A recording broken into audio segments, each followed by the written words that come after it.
เป็นธรรมดาความบ่ได้ตื่นเต้นจักเม็ดเด้มันนั่งเห็นสัจธรรมตัวนั้นว่ามันบ่เป็นมันบ่เที่ยงจักว่ามันเป็นความบ่เที่ยงแท้แน่นอนในร่างกายอันนี้แต่เขาก็บ่ได้เก็บได้ปวดอีหยังถ้ามันเป็นอีหยังพับก็จับลมหายใจเทียเดียวมันก็ฟึดขึ้นมาถึงระหว่างปลาย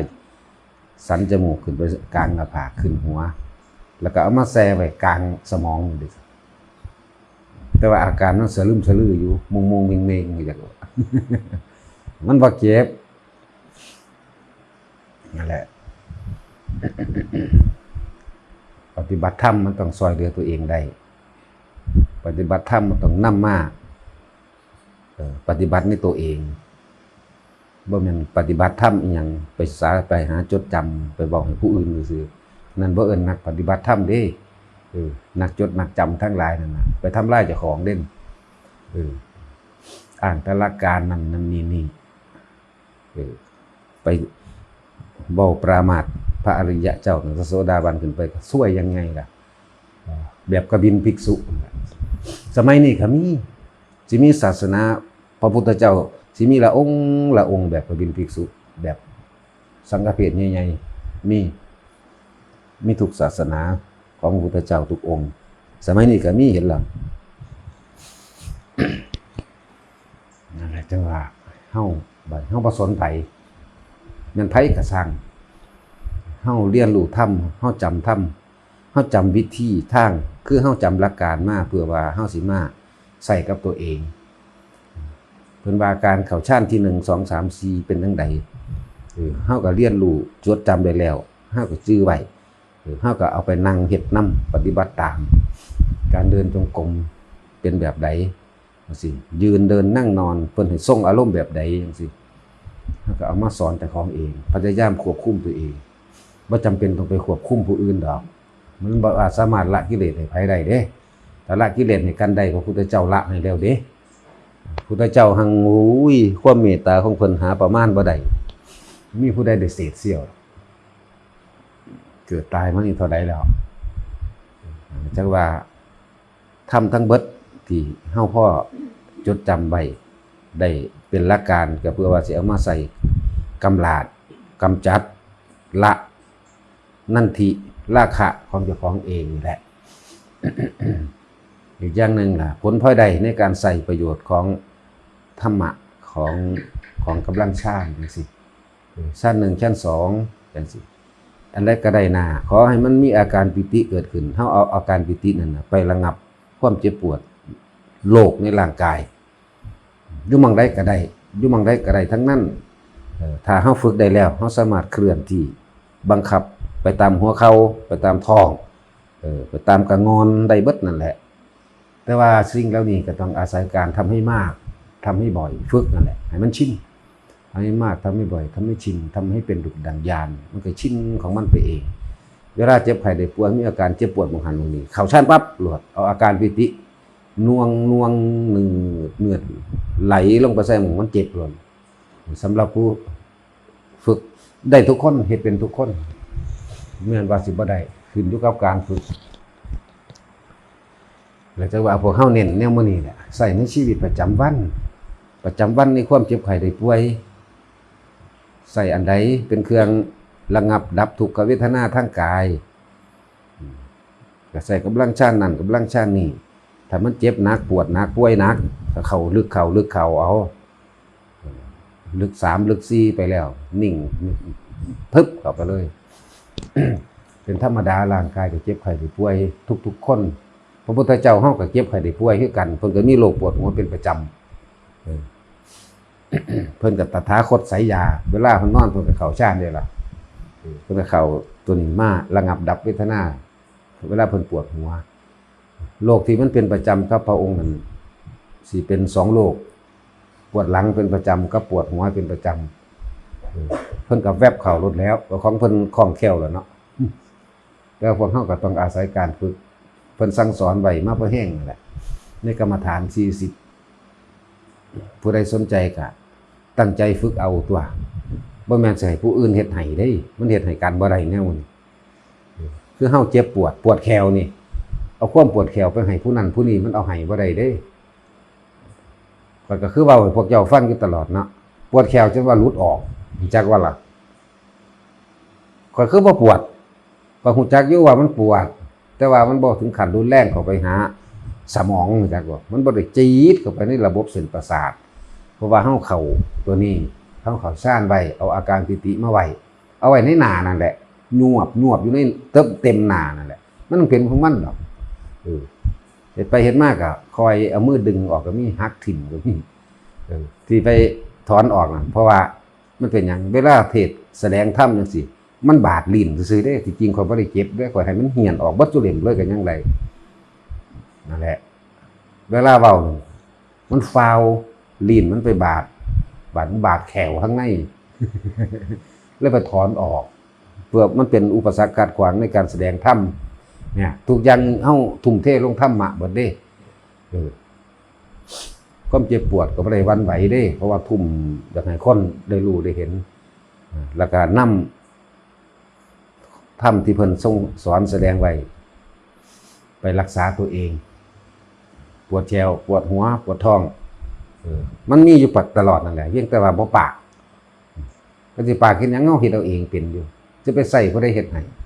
ว่ามันอีเตียเนี่ยเฮ็ดนี่กูแน่โลดล่ะฝ่ามือใส่กูหูมันหั่นเพื่อจะไปเฮ็ดให้กันได้ของจังซั่นมันเป็นกรรมภายในของไผของมันผู้นั้นต้องแก้เอาเองลดแห่งธรรมบ่อาจสามารถเอาให้กันได้ความปริตินั่นแหละลดแห่งธรรมความสิวิไลแสงสีเสียงความแสดงเป็นไปต่างๆในหน้าของอำนาจสมาธิให้เป็นไปบางคนก็ได้ปฏิภาคนิมิตเห็นนิมิตหาที่สุดที่ประมาณบ่ได้เห็นไปเรื่อยจนต้องหยุดต้องถอยเข้ามาน้อมเข้ามาเพื่อสิเบิ่งใจของตนเองบัดนี้ ตะกี้ข้อยก็เป็นสำนิมิตนี่เบิ่งไปว่าหาหม่องสุดก็บ่ได้ม่วนเด็กตะกี้อุ้ยมักหลายบ้าแล้วก็บ้านำนิมิตเห็นนั่นเห็นนี่อุ้ยเว้าอยู่หั่นแหละ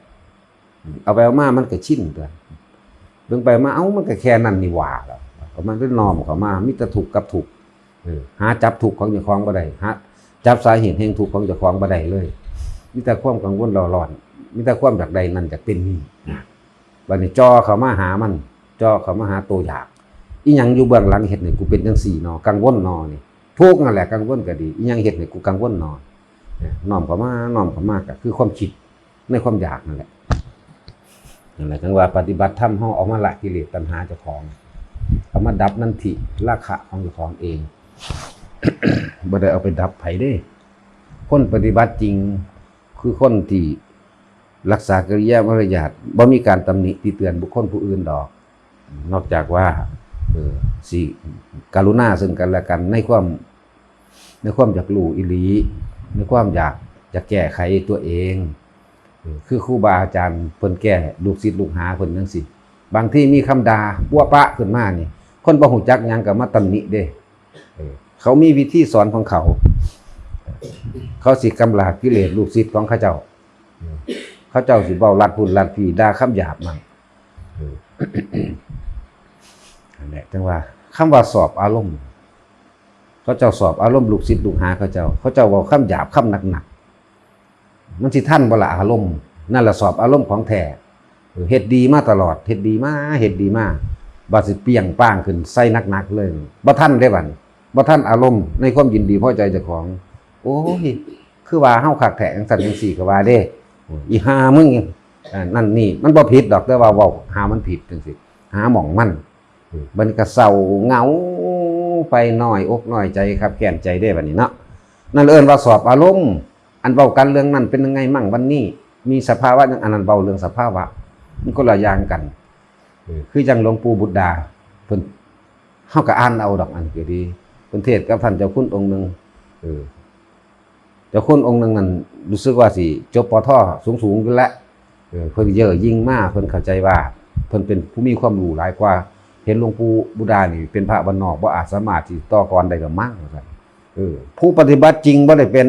ไปเอาอันอิมัสสมิงสติอีทังโหติมาเว้าดีเอาแบบนี้เลยวันนี้หลวงตาเนี่ยเทศเรื่องอะไรเรื่องส้นตีนนี่ว่าซั่นนั่นเห็นบ่ล่ะศูนย์เทิบขึ้นมาเลย เครียดอย่างรุนแรงเห็นบ่เครียดอย่างแห้งเลยกันฮอดประเทศน้ำเพิ่นซ้ำนี่ตัวกิเลสตัวนี้ต่างหากเห็นบ่ล่ะพวกเจ้าว่าตัวนี้เด้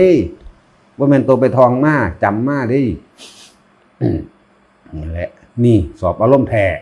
นี่แหละธรรมะแท้คือความรู้สึกที่พอใจและบ่พอใจนี่เองเพิ่นสิมีความเย่อหยิ่งของเพิ่นไว้แล้วว่าเพิ่นจบปทนะเพิ่นคิดว่าหลวงตาบ้านนอกสิบ่เข้าถึงดอกว่าซั่น วันนี้หลวงตาจะเทศน์เรื่องอะไรซั่นเรื่องส้นตีนนี่หูยบ่เทศน์นำเพิ่นเลยสูนขึ้นโดดลงธรรมาสนั่นน่ะแสดงออกมาเปรี้ยงๆเห็นบ่อันนั้นแหละความสิ่งที่ควรละบ่แม่นเว้าเอาในคำสละสลวยเด้บ่แม่นจำมาเพื่อสิไปแค่สอนผู้อื่นดิฝึกตนดีแล้วสอนตัวเองดีแล้วรู้ทางดีแล้วเด้เฮาจังกล้าเว้าเป็นในหลายๆอารมณ์มาแล้วเด้ อารมณ์ปิติทั้ง5มันยังหน่อยเท่านั้นนะเฮาก็ได้เบิดทั้งปิติทั้ง5แล้วเดี๋ยวหลายก็หาอีกเลยนั่นไปอีกนั่นแหละผู้ใดอยากรู้สภาวะอารมณ์ในความฝึกหัดปฏิบัติจริงเวลาไปนั่งน้ำปลาน้ำดงจังซี่เอาแม่สั่นดุดๆดาวๆตัดร่างกายบักละสักยะทิฏฐิมันจะตัดกายนะแม่นแล้วตอนนี้นั่งน้ำมูสับลาบอยู่ทั้งอยู่ในเมืองมันบ่ย่านหยังแล้วเข้าไปในภูเขาน้ำถ้ำน้ำผาน้ำปลาสาคือพวกเฮาเบิ่งดูเอามันกล้าอยู่บ่อยู่ผู้เดียวก็บ่ได้บ่แห้งครับเนาะอย่าทั้งหวดอยู่ผู้เดียวก็ได้เด้อข่อยเป็นจังซั่นนั่นแหละของแท้ต้องสัมผัสจริงเกิดจากผัสสะจริงๆรู้อารมณ์ของเจ้าของเองจริงๆเลยสมควรสิละตัวใดให้มันทันในความหวาดหวั่นขันครามในความหยาดต่างๆนานา สักยะทิฏฐิวิกิกิจฉาสีรพัตถุปรามาสทั้งสี่โสดาบันละสังโยชน์เบื้องต้นใดแบบนี้อันนั้นมันเป็นแค่แนวทางที่เพิ่นวางไว้ดอกแต่ว่าเบื้องลึกมันมีอีกสักยะทิฏฐินี่เบื้องต้นเท่าใดรวมแล้วถึงอนาคามีต้องสักตะ20วิจิกิจฉาความลังเลสงสัยต้องถิ่มความสงสัยได้ทั้งหมด20อีก ศีลพัตตุปรามาสก็คือกันเบื้องต้น3และมีเครื่องยืนยันในสักยะทิฏฐิว่าเป็นผู้ไม่หวาดหวั่นคั่นคลามในความตายนี่จะเป็นว่าตัดตายแท้นี่คือเครื่องยืนยันนั่นแล้วถ้าเว้าอยู่ในเมืองเว้าอยู่ในห้องแอร์เว้านำคนหลายๆก็เว้าได้แล้วอารมณ์อันนี้มันต้องละได้จริงเด้สักยะทิฏฐิวิจิกิจฉาศีลพัตตุปรามาสต้องมีเครื่องยืนยันอยู่อันนึงว่าเป็นผู้ไม่หวาดหวั่นคั่นคลามในความตายคิดถึงความตายเมื่อใดก็สบายทุกเมื่อเป็นโล่งๆเป็นบ่ได้หวาดบั่นอีหยังเข้าใจว่าระยะคำใดบ่ได้หวาดบั่นอีหยังเด้พร้อมเสมออยู่ก็สบายตายก็ไม่ห่วงเด้นี่ต้องได้จากความรู้สึกอีหลีเด้ว่ามันคำเว้าดิว่ามันคำเว้าเพื่อเอาชนะให้ไผเด้เว้าออกมาจากหัวใจออกจากความรู้สึกมันเลยภาษาธรรมมันบ่แม่นภาษาพูดภาษาเขียนเด้มันเป็นความรู้สึกที่แผ่ออกมาอาศัยภาษาพูดเป็นเครื่องบรรยายอาศัยภาษาเขียนเป็นเครื่องจดจำซื่อดิของแท้มันผิดความรู้สึกตัวนี้ละความคิดได้หรือยังผู้ใดยังบ่อาจสามารถละความคิดได้จ้างก็บ่มีทาง แต่ว่าก็ค่อยๆเฮ็ดไว้นั่นแหละอย่าเว้าหมองมันสุดหลายมันเครียดเนาะ ของเฮามันเป็นในลักษณะว่าประเภทศรัทธาให้มีความเชื่อมั่นให้มีความศรัทธาในคำสอนพระพุทธพระธรรมพระสงฆ์แล้วก็เป็นผู้บ่สงสัยเรื่องของกรรม บ่สงสัยคำสอนพุทธเจ้าถึงแม้นว่าศีลบางข้อมันก็บ่ทันได้เต็มที่บ่อาจสามารถรักษาได้อิหยังก็แล้วแต่ถ้าเฮาใครควรกับพิจารณา อยู่ในพุทธธรรมสงฆ์อันนี้มันสิไปไสเสียว่าบางคนก็อาจจะได้บาดสิตายถ้าเฮาพิจารณานึกอยู่เนื่องๆเด้อาชีพการงานบางอย่างก็เฮ็ดไปผู้ใดอย่างขาไก่ฟาร์มก็ขาไปหมูฟาร์มก็ขาไปเฮ็ดจังได้ความจำเป็นของแต่ละคนแต่ว่าเป็นผู้คนที่มีศรัทธาในพุทธศาสนาธรรมสงฆ์เป็นผู้เชื่อกรรมเชื่อผลของกรรมถึงแม้ว่าการกระทำบางอย่างอาจสามารถแก้ได้ขอให้ทุกคนระลึกถึงอยู่เนืองๆ เวลาเจ็บไข้ได้ป่วยมาแล้วมันตัดตอนสิตายก็มีงั้นบ่ได้ตอนตายได้ตอนขึ้นไปข้างบนก็มีเฮ็ดจังได๋ก็สร้างแต่ผู้ใดถือเอาพระพุทธพระธรรมพระสงฆ์แม้นบ่บรรลุอีหยังก็สร้างย่อมมีคติโลกสวรรค์เป็นทางไปแน่นอนอยู่แล้ว มันบ่ได้ไปวันไหวบ่ไปคิดถึงผีสางนางไม้นั่นนี่สิมาเสกนั่นนี่ให้เด้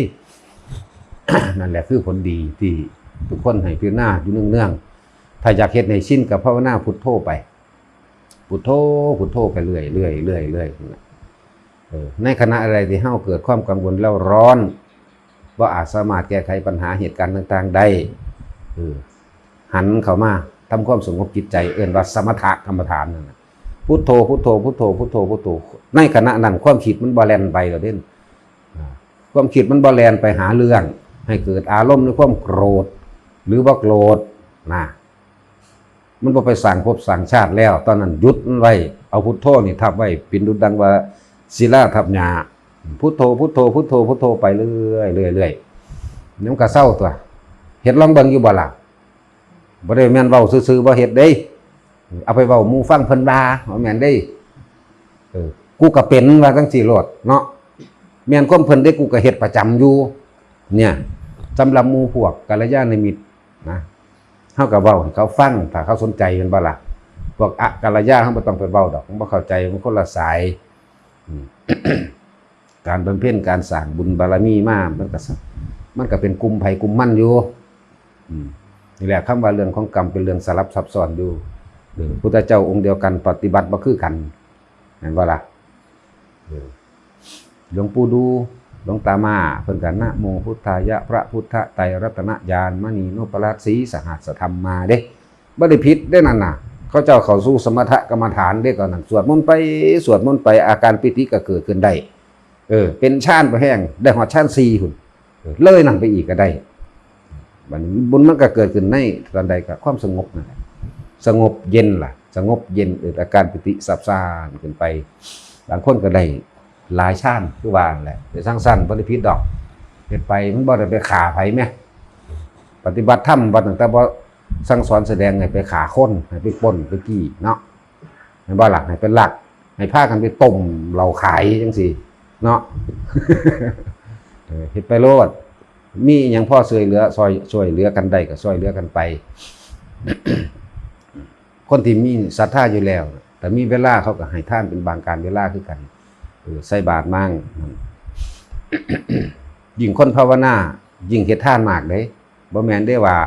คุณจะเอาแต่ผลภาวนาหรือวิปัสสนาอย่างเดียวทานบ่ต้องเฮ็ดบ่แม่นเขาฮอดสละเบิดทุกอย่างพุ่นเนี่ยละทานจาคะทานออกเบิดคือหลวงปู่พรหมจิราปุญโญจังซี่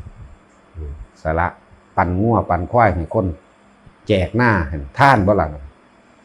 อันใดสิมันเป็นเครื่องดักสัตว์อันใดสิมันเป็นยาพิษเผาถิ่นเขาเจ้าท่านถึงขนาดนั้นในสุดท้ายแล้วสาระออกขนาดนั้นแล้ว จ่อลงไปนะในความอยากในความรู้สึกตัวนั้นตัวนี้ในที่สุดแล้วเพิ่นก็บรรลุไปนะเป็นจังซั่นฉันว่าพวกเฮาพยายามที่ทรงอารมณ์ของเจ้าของเองบ่ต้องไปสนไผหรอกถ้าที่สนสมมุติว่ามีการแสดงความคิดเห็นหรือเขาด่ามาเนี่ยให้ขอบคุณเด้จากว่าล่ะคำด่ามีค่ากว่าคำสรรเสริญเด้อเห็นบ่ล่ะคำด่าสิมีค่ายิ่งกว่าความสรรเสริญเคยเห็นยินบ่ผู้ใดเห็นทุกข์ผู้นั้นเห็นธรรมผู้ใดเห็นธรรมผู้นั้นเห็นเราตถาคตเนาะมันเป็นกิเลสหยาบที่มันเห็นได้ง่ายอีห่ามึงสันดานอันนั้นนี่แล้วแต่มันสิด่าไปดอกบ่อึดมันด่าเฮาก็ยิ้มเฉยแล้วแต่คำย่องเฮ้ยแต่ว่าศรัทธาอะไรก็ย่องกูคักโคตรเนาะแน่เห็นว่าล่ะ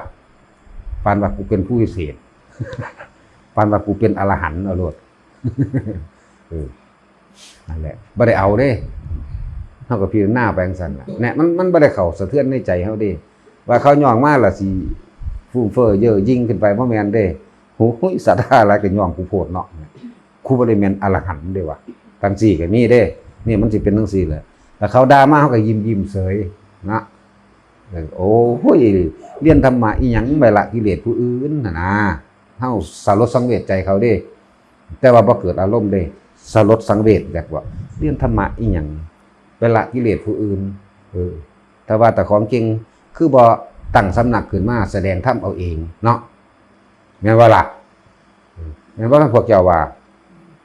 โหยมันสิจากหิเมียมันได้บ่นั่นเป็นแนวใดล่ะบาดนี้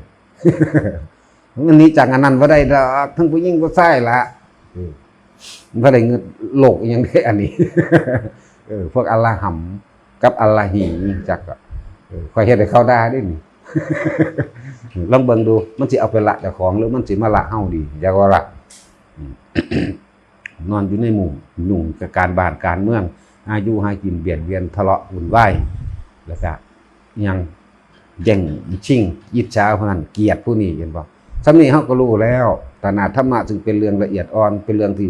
สมควรน้อมเข้ามาในตนแท้ๆเขาก็ยังเดือดร้อนเนาะมันต้องน้อมเข้ามาเด้โอปัญญิโกปัจจตังนั่นเป็นเรื่องที่ควรน้อมเข้ามาสู่ตนเลยน้อมเข้ามาพิจารณาเจ้าของเองทุกข์ของเจ้าของเองรู้หรือบ่รู้ละหรือบ่ละมันก็เป็นเรื่องของตนเองเด้จังว่าบ่ได้เงิดหยังหรอกแม่เนาะ บ่ได้ผู้ใดมาศรัทธาเด้เพราะมันหายากซุมื้อนี้ศรัทธาแปลว่าควายนอนเปียกตมมันว่าพวกเจ้าว่ามันสิเกลือกตมเปะปะเปะปะแล้วมันก็เอาไปหาท่าน้ำกกเผาท่าน้ำกกขามเนาะหุเอาสีขางนะถูไปน้ำเงาใหม่กกใหม่แล้วก็ส้นน้ำขั้นดินขั้นหน้าเนาะเห็นว่าพวกเจ้าว่านั่นแหละศรัทธา เห็นว่าไงศิลป์ศรัทธาแปลว่าควายน้อยอยากตม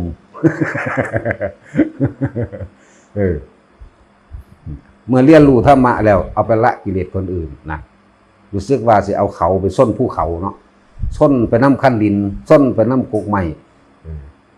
เป็นสั้นแหละนั่นแหละ ไฟสีดาเนี่ยใดนั่นแหละทางดีเฮาเบิ่งเฮาเด้ปั๊บมาเนี่ยเกิดสารสังเวชบ่ได้สร้างภพสร้างชาติในความรังเกียจฉันเด้น่าสงสารเบิดเลยสัตว์ทั้งหลายในโลกแม้แต่ใส่เดือนเฮานั่งอยู่เฮาระลึกนึกถึงบุพกรรมของมันแล้วน้ำตาตกในก็มีเด้เหลือตนบ่เคยคิดอยากให้ผู้ใดชิบหายมีแต่อยากให้คนสมบูรณ์พูนสุขบัดทุกคนโดยมีร่างกายสมบูรณ์บ่มีโรคบ่มีภัยบ่มีความจากกันบ่มีอีหยังที่เฮ็ดให้เดือดร้อนบ่ให้มีภัยวิบัติบ่อยากให้ประสบพบเหตุใดๆในความตกทุกข์ได้ยากบ่มีเลยระลึกลงไปแล้วเกิดสะอึกสะอื้นพุ่นล่ะมันสงสารจักอะไร ธรรมะเครื่องอยู่ของเฮามันเป็นหยังอัปปมัญญาพรหมวิหารเมตตานี่คือเมตตาตนก่อนรู้แล้วรักตนเสมอผู้อื่นรักผู้อื่นเสมอด้วยตนเห็นบุคคลอื่นเป็นดุจดังแขนขาอวัยวะเดียวกันแล้วกับตัวเองบ่อาจสามารถสิกล้าทำลายบุคคลผู้ใดผู้หนึ่งให้เลินน้อยๆก็บ่กล้าเด้ถึงขั้นนั้นแหละถึงสั่นกรุณามีโอกาสพอซอยเหลือได้ก็เข้าไปซอยเหลือบ่ว่าสิเรื่องเล็กก็สร้างถ้าซอยเหลือบ่ได้มันก็ไปลงอุเบกขาคือเก่ามุทิตาเห็นบุคคลผู้ใดได้ดีมีความปลื้มใจคำว่าได้ดีนี่ต้องได้ดีโดยสัมมาทิฏฐิเด้ เฮาบ่ได้ไปโมทนาบาปก็ไปเด้เข้าใจว่าล่ะเฮาโมทนาเอาตั้งแต่สิ่งที่มันเป็นสัมมาทิฏฐิจะใส่พิจารณาญาณเอาเลยเว้ยเนาะในสุดท้ายแล้วของบางอย่างเฮาบ่อาจสามารถสิล้างยื้อแย่งหรือเข้าไปช่วยเหลือได้เฮาก็วางลงสู่สังขารุปเปกขายานคิดเบิ่งระลึกถึงบุพกรรมเขาแล้วอ๋อมันมาจังสี่บ่อาจสามารถที่แก้ได้เลยปล่อยไปแล้วก็เกิดความสลดสังเวชเป็นสั่นบ่ได้รังเกียจอีหยังจักอย่างหมดดำหมดแดงใส่เดือนงูขี้เข็บแม่งงอดมึงบ่ได้ว่าเขาเป็นสัตว์ผิดสัตว์ร้ายเด้เขาเป็นเพื่อนทุกข์เกิดแก่เก็บตายด้วยกันทั้งหมดทั้งสิ้นเขาเป็นเพื่อนพวกเฮาเทวดาอินพรหมเขาก็เป็นเพื่อนพวกเฮาคือกันเป็นหมู่พวกเดียวกันเป็นเพื่อนกันทำบาปทำกรรมอาจสามารถละกรรม อันเป็นกิริยาจิตว่าทันได้มันก็เลยต้องเวียนว่ายตายเกิดไปตามภพต่างๆที่คิดไปเรื่องนั้นเรื่องนี้แล้วก็เกิดมีอารมณ์ในความพอใจแล้วพอพอใจก็เกิดไปตาม ภพที่ดีมั่งภพที่เลวมั่งต่ำมั่งแล้วแต่จะเป็นไปนั่นแหละ ว่าพวกเข้าใจไว้ย่างวดมาเกิดอีกว่าศาสนา จะว่าคิดอยากเอาหัวอีกสิ แม้การเกิดก็เป็นทุกข์เนาะอันนี้เพิ่นตัดเอาว่าแม้การเกิดก็เป็นทุกข์แต่ว่าบัดนี้เฮาเฮ็ดจังใดเฮาสิบ่เกิดสิบ่ดีกว่าบ่เนาะความคิดอันใดที่ตากระทบปึ๊บจักขุสมิงปินิพพินทติบ่ต้องคิดได้บ่เวลาตาเห็นเนาะ เห็นบ่ล่ะโสตัสมิงปิมันยังหูได้ยินนิพพินทติดับความคิดเลยได้บ่นั่นแหละนี่เฮ็ดจังได๋มันสิบ่เกิดดับเมื่อสิ่งที่ตาเห็นหูได้ยินจมูกลิ้นได้รสจมูกได้กลิ่นกายได้สัมผัสต่างๆนานานั่นแหละดับสมมุติว่าคนหยังมาต่ำปัวเซ่ทลาไปหัวขมั่มไปสุกลุกขึ้นเดี๋ยวเบิ่งเขาแล้วก็แล้วได้อยู่บ่แบบนั้นหรือมีแต่สิตีปากมันบ่ มันบ่รับเด้แนวนั้นจักบ่ล่ะมันบ่ได้รับเด้นั่นน่ะ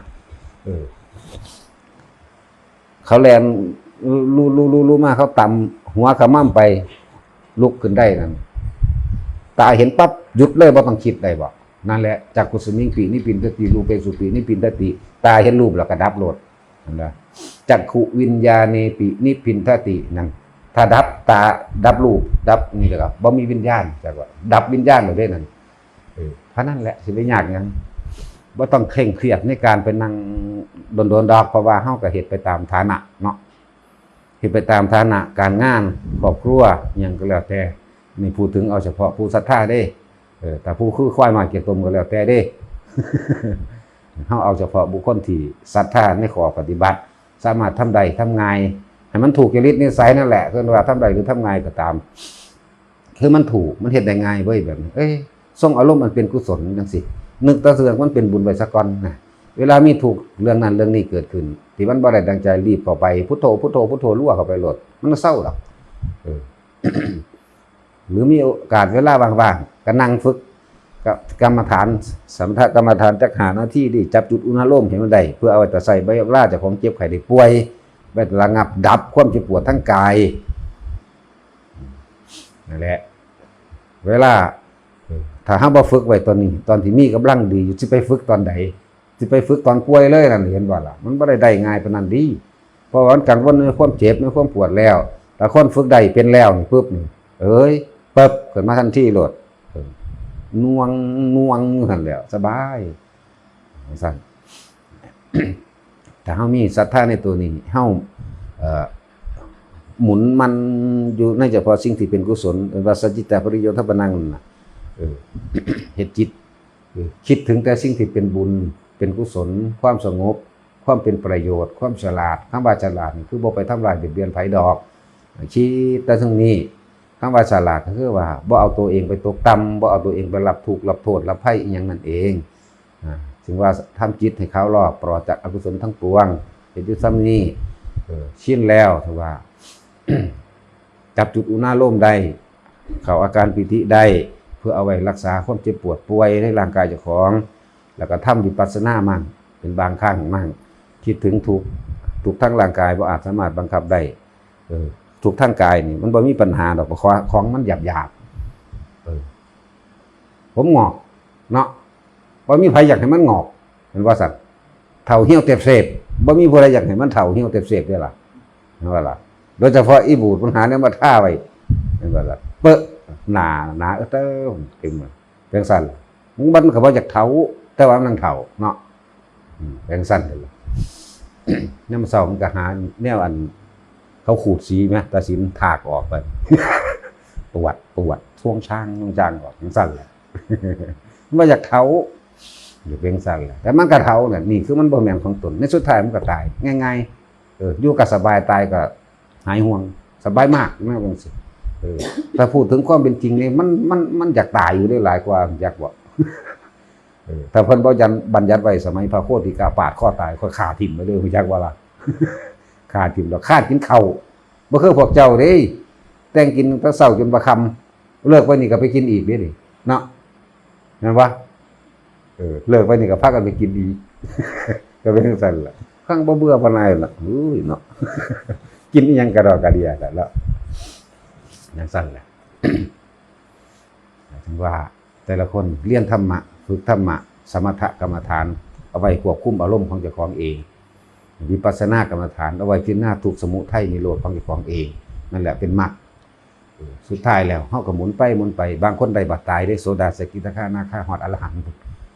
บางคนได้บัดขึ้นสวรรค์ก็มีคือพวกเฮาน่ะทำความเพียรอยู่บ่ย่อบ่หย่อนคือเฮ็ดซุมื้อนั่นเองเฮาเฮ็ดซุมื้อเฮามาสวดบทคำสอนพระพุทธเจ้าในธรรมจักร ในอนัตตลักษณะในอธิตะมื้อนี้ในอภิธรรมล้วนแล้วแต่มีแต่แนวสิบรรลุเบิดโลดเนาะ นั่นซะ นั่นแหละเรียนธรรมะเอาไว้ละกิเลสเจ้าของพยายามฝึกหัดเล่นนั่นเล่นนี่เล่นหยังเล่นชาติมันเป็นกีฬาสมาธิ มันเป็นเครื่องอยู่ของพระโยคาวัจระทั้งหลายอยู่ข้าวจรทั้งหลายก็จะเล่นอยู่กับชาติเป็นเครื่องอยู่กรรมฐาน40อย่างเฮ็ดไปเข้าชาตินั่นเข้าชาตินี่เล่นไปเท่านั้นแหละถึงมีหยังข้ามตาย สมาทานซะ